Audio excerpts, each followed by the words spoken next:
Bismillahirrahmanirrahim. Assalamualaikum warahmatullahi wabarakatuh. Halo teman-teman semuanya.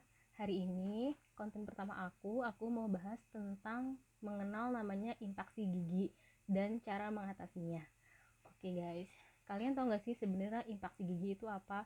Infeksi gigi itu adalah gigi yang terpendam di gusi kita, dan dia tuh karena rahang kita yang kecil, jadi dia tuh tidak bisa tumbuh sempurna. Jadi dia tuh bisa juga terpendam atau bisa tumbuhnya miring. Nah, dan itu infeksi gigi itu bisa juga menimbulkan penyakit guys, parah banget gak sih?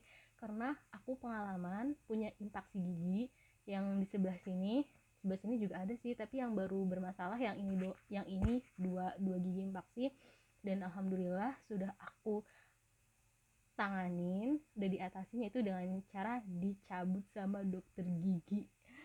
Oke guys, jadi tuh aku tanda-tandanya punya infeksi gigi ini, pertama karena giginya sudah bolong.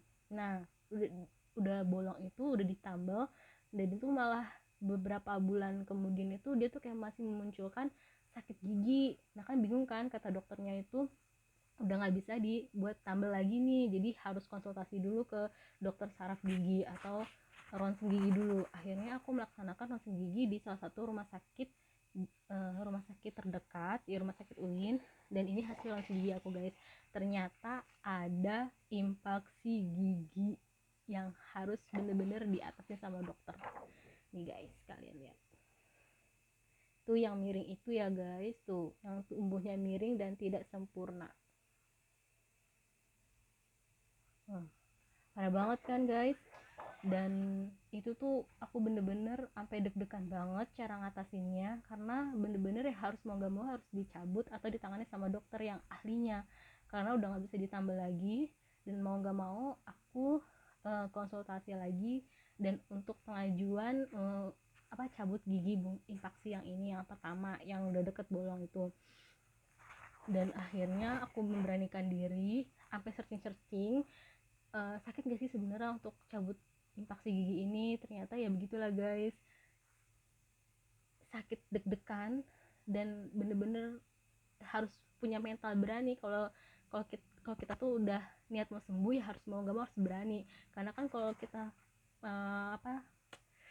buat mengatasi cabut gigi, apalagi operasi kecil gigi itu kan gigi kita kan sampai harus banyak dimasukin alat-alat tuh ya. Ya mau gak mau kita harus berani agar mau gak mau penyakit gigi ini hilang.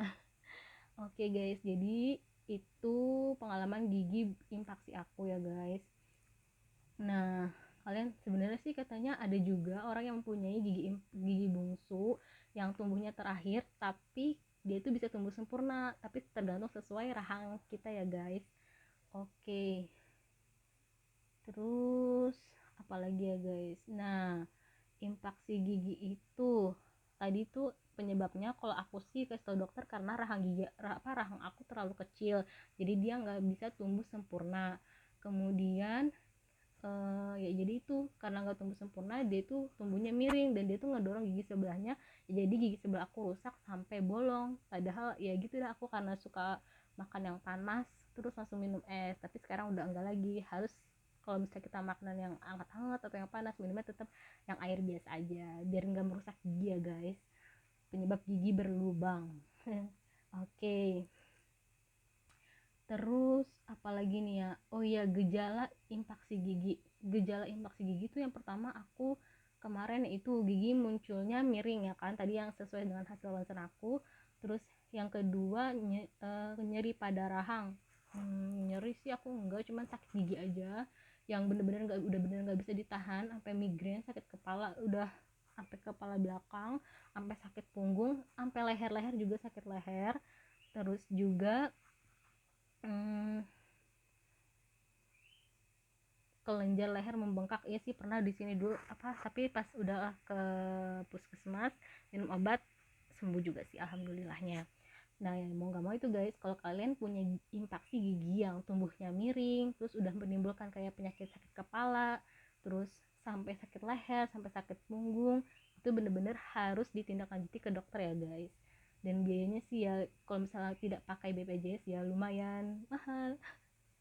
Oke, nah Kalau setelah pasca operasi gigi bungsu itu kan aku kan udah searching juga di internet tuh. Yang pertama kita tuh harus minum es, ya pokoknya minum yang dingin supaya tuh pendarahan di gigi kita tuh nggak terlalu banyak ya guys. Terus kita tuh nggak boleh ngunyah dulu, nggak boleh sikat gigi ya. Terus dikasih betadine kumur sih supaya luka yang jahitan kita ini cepet sembuh.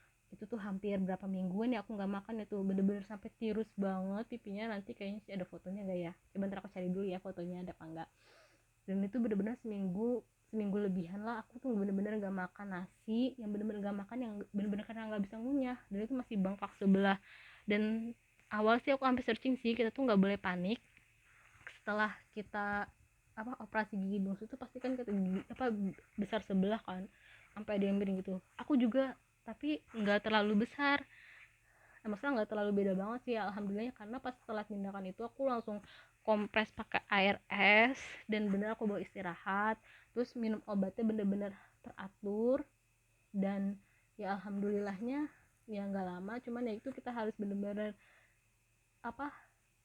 berani kita harus bener-bener ngikutin peraturan yang dokter bilang. Kalau kita nggak boleh makan ini selama ini ya harus kita ikutin, karena kan biar di sini jahitannya nggak rusak atau nggak ada kuman-kuman apa lagi. Tapi tuh aku punya kendala pas setelah operasi itu kan nggak boleh sikat gigi, tapi aku kumur-kumur aja tuh. Tapi tau nggak guys, sampai aku tuh kayak nggak bisa ya, soalnya gigi aku ada radang gusi.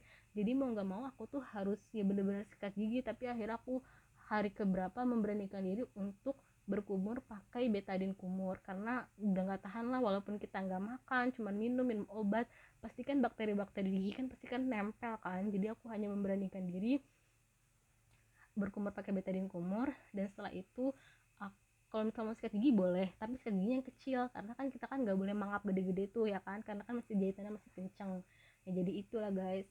Dan alhamdulillahnya gigi impaksi yang pertama berhasil dicabut.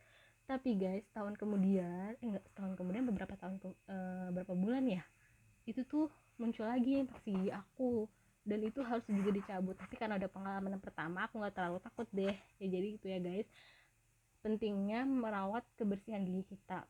Jadi jangan takut-takut kalau misalnya gigi kita sedang sakit, ya kita harus konsultasikan ke dokter gigi. Yang pertama pokoknya kalau habis makan yang anget-anget, yang panas-panas, dibiasakan jangan langsung minum es yang dingin karena bisa menyebabkan gigi kita berlubang. Minumnya yang air biasa aja. Terus sikat giginya pakainya kalau bisa sih, kalau aku sih pakainya yang lembut ya, karena sensitif sih gusi aku. Jadi kalau pakai sikat gigi yang bulunya kasar ya itu deh gusi aku suka berdarah. Jadi aku pakainya yang lembut sama yang kecil juga. Oke guys, sekian dulu konten hari ini tentang bahas gigi impaksi ya guys. Ini gigi impaksi tuh, liatin tuh yang tidak tumbuh sempurna.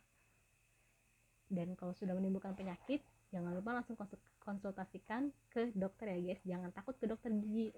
Oke, terima kasih semuanya. Assalamualaikum warahmatullahi wabarakatuh. Tetap semangat.